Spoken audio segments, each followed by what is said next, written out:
The Memorial Cup is junior hockey's greatest mountain, and some call it the hardest trophy to win in sports. To win this championship, not only do you have to win your respective league of 18 to 23 teams, but also have some fortunate puck luck in the final game. One game decides everything.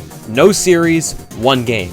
And it's honestly the magic of hockey. This year, we're guaranteed a team's first championship in over 20 years. And the 4 teams vying for this tournament, they all look to be absolute wagons. Be warned, I am a total noob at the QMJHL and WHL, so if I fuck this up, well, at least there's some comedy today, right? You know, I should really follow the Q more. Some of the best prospects in the world, but I feel like of all 3 leagues, I follow this one the least. The Shikudami Saganese show me why I should follow it more. Of all the teams, they had the most difficult path here, dropping a grand total of only 4 games en route to a dominant QMJHL championship win, their first in 32 years. In the playoffs, they absolutely destroyed Halifax and Quebec City before 2 close series against Rio Noranda and regular season champion Moncton Wildcats, who, might I mention, made the Memorial Cup just last year. The regular season, similarly dominant. 103 points, bar and above the second best record in the Q, and just a point behind Moncton for the top spot. Maxime Moss, Maverick Lachance, and Nathan Lecomte all over a point per game, and Alex Hong close to it. But their true superstar comes between the pipes. Senators prospect Lucas Beckman had a .918 these playoffs, and a goals against average of under 2 this postseason. And goaltending in a one-game winner-take-all can absolutely be the difference maker. Just look at Jordan Binnington in the finals of the Four Nations face-off last year. And this team is comeback kings. In Game 5 against Moncton, this team looked dead to rights, down 4-0 against the Wildcats midway through the second period. So what did they do? Went on an absolute tear to score 7 unanswered goals and never looked back, taking the series in the greatest 6-7 game in CHL history. This team came here to play, and while seemingly weaker than their opponents at a stats glance, anything can happen in the Memorial Cup, and they'll be looking to avenge the Q's early exit from the Memorial Cup last year. Here's the thing though, I just don't know how strong the Q is this year. Moncton and Chicoutimi were by far the strongest teams in the Q. The next best team was the Huskies with only 87 points. 2 teams in the Saguenay's conference had less than 40 points, and it's a league where 16 of 18 teams make the playoffs. This isn't to discount the team, they've shown that they can win when it matters, but they and every other team will be up against it from the start,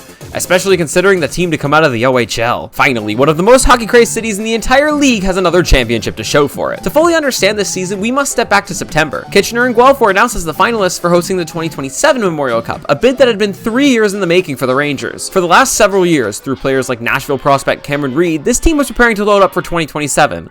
Not for 2026. As a result, the team that you had during the first few months of the season can be described as one word: mid. And after losing the bid to host in November, I openly called them mid out of pure frustration. Fans were appalled they lost the Memorial Cup to Guelph, but a silver lining quickly showed. In January, the Rangers got overager Matthew Ananovsky back from the AHL, and after that, the call was made to pivot. Gabriel Sherratt from Brampton and playoff gamer Dylan Edwards from Erie. But the trades weren't done yet. The Rangers made a call to their historic rivals up to 401.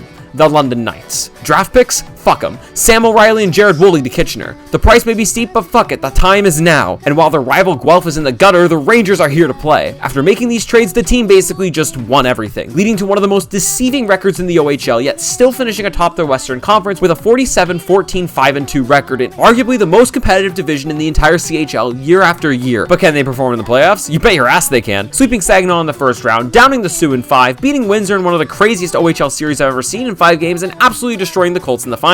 Down heading into the third period, you can't count this team out as Windsor chokes again. Third period comeback by the other team? It doesn't matter when you've won every single overtime in these playoffs. Watching Barrie eat their "no one cares, work harder" words as you go do the exact same thing. Sam O'Reilly, the consensus MVP, finishing above a point per game in his 4th consecutive OHL finals appearance, an OHL record, the first one to ever do it. Dylan Edwards netting 5 game-winning goals and playing overtime hero countless times over. Christian Humphreys finished above a point per game. Even Jack Pridham had 15 assists and goals in clutch moments. Carson Campbell, Cameron Arquette, 2026 prospect Alex Bilecki, heart and soul captain Cameron Reed picking up an extreme amount of unsung defensive slack all tournament. The trade deadline has worked perfectly. Coach Jussi Ahokas has his team locked in, and this team is absolutely loaded. In the over 15 years that I followed this team, this is easily the best team I've ever seen them have. 12 prospects either drafted or signed by NHL teams, the most in the tournament by far, and a team that's pushed through all adversity to a dominant championship title, their first in 18 years. The question mark for the Rangers is between the pipes. Christian Kirsch has been good these playoffs, but is he Jordan Binnington against Team USA good, or Stuart Skinner against the Dallas Stars good? He has a 900 this playoffs. If he's Stuart Skinner against the Dallas Stars good, it's going to be a quick out for the Rangers, and there's been some questionable moments this postseason. He reminds me a lot of Darcy Kemper.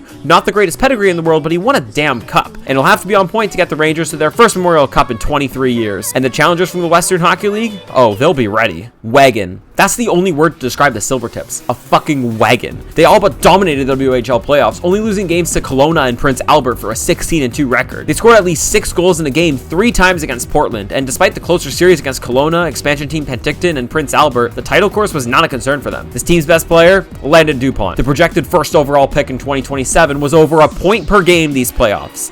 In a draft minus 1 year, as a defenseman. That is fucking insane. Jules Matain led the playoffs in goals and points. Matthias Vananen, Carter Bear, and Breck Lisk were all over or near a point per game too. Goaltending, Andres Millers has a .932 save percentage and a 1.91 goals against average. Even better than Chicoutimi and definitely better than the Rangers. 16-2 playoff record, 117 points on the seasons, 57 wins, 11 losses, 304 goals for, and 173 goals against. This team only let in 36 goals in the playoffs. The Portland Winterhawks they beat in the first round, they let in 25. On paper, Everett just doesn't have a weakness. They've absolutely dominated the entire Western League this year, and while their division was weaker, an 860 points percentage kind of speaks for itself. It's hard to grade Everett. I'm not super familiar with the WHL, and 117 points is a comical result, plus Landon Dupont doing Landon Dupont things. But as someone who's really only familiar with the OHL, I'm not even going to act like I understand how good 117 points in the WHL is. I feel like one of those Instagram commenters who asks for NHL trades in NBA terms. But if there's one word to describe this team so far from what I'm seeing, it's wagon. How do they stack up against the Rangers and Saguenay's? I'm not sure, but they won't be the only WHL team making it to the dance. It's hard to judge the Kelowna Rockets. They were bounced 4-1 by a Western wagon known as Everett, but looking at score lines, I would argue they did the best against Everett than any other team in the playoffs. The Rockets appear to be in prime enough form with Memorial Cup on their doorstep. Ish. Leading the charge, Utah Mammoth prospect Tija Ginla with 90 points in 68 games. Utah landed themselves a good one here. The next highest point scorer on the team was Cameron Wedge with 72. From a points perspective, the rest of the team, it's alright, and there are 5 players above a point per game. But compared to the other teams, I don't know. Like the Rangers, goaltending appears to be a question mark, but a little bit of a bigger one. You can see Josh Manini's 976 in the playoffs, but he only played in 2 games and has an 890 in the regular season. Harrison Bottiger, a 907 save percentage in 8. The Rockets were defeated in the second round and only managed the 4th best record in the West with 85 points. Not that those are bad numbers, they're respectable, but you usually expect Memorial Cup hosts to go farther. Rimouski made the finals in 2025, Saginaw made the Final Four in 2024, both losing to the team to win their respective leagues. Then again, Kelowna did get beat by WHL champion Everett, and the 2017 Spitfires did win a Memorial Cup despite losing in the first round. Kelowna's tough to gauge. They don't really have any expectations. They're by far the weakest team in the tournament, but it's the Memorial Cup. Anything can happen. At the end of the day, 4 powerhouses are going at it for all the junior hockey glory. And in a league rapidly changing because of NCAA commitments, now is the year for all of these teams to try and lift the trophy. Chicoutimi gunning for their first title. Kitchener looking to be the 3rd consecutive OHL team to win it. And Everett and Kelowna on a mission to bring the cup back to the West for the first time since Brandon in 2014. Regardless of what happens, the officials will lose decisively. I feel so bad for CHL refs. I don't know if I can make an accurate prediction here. Regardless of who I pick, I'm going to be accused of some form of bias towards the Kitchener Rangers. Hell, the greatest player in franchise history's autograph is still on the wall of my room.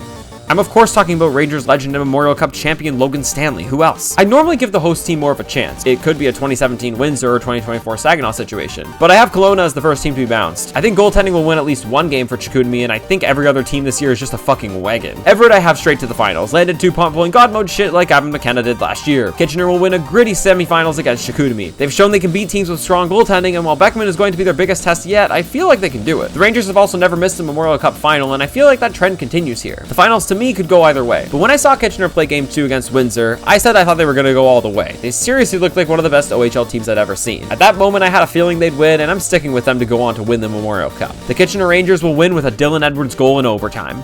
Christian Kirsch will be a Memorial Cup champion. Memes can be dreams, damn it. But there's another reason why I think this. In 2024, the London Knights had a super team, made it all the way to the Memorial Cup final, yet lost to the host Saginaw Spirit in an upset. So what did they do? Come back even stronger to win in 2025. Barring you don't lose Dupont to the NCAA, the Silvertips will have a window next year. I feel like another London situation could happen here. Now, with my luck, I'm going to see the world's dumbest overtime goal let in by the Rangers. Now, can the Memorial Cup start already? Please, I need more Rangers hockey to make me forget about the Leafs. You were so done with Brad Treliving, so you hired John Chaika as your general manager? I'm sorry, what?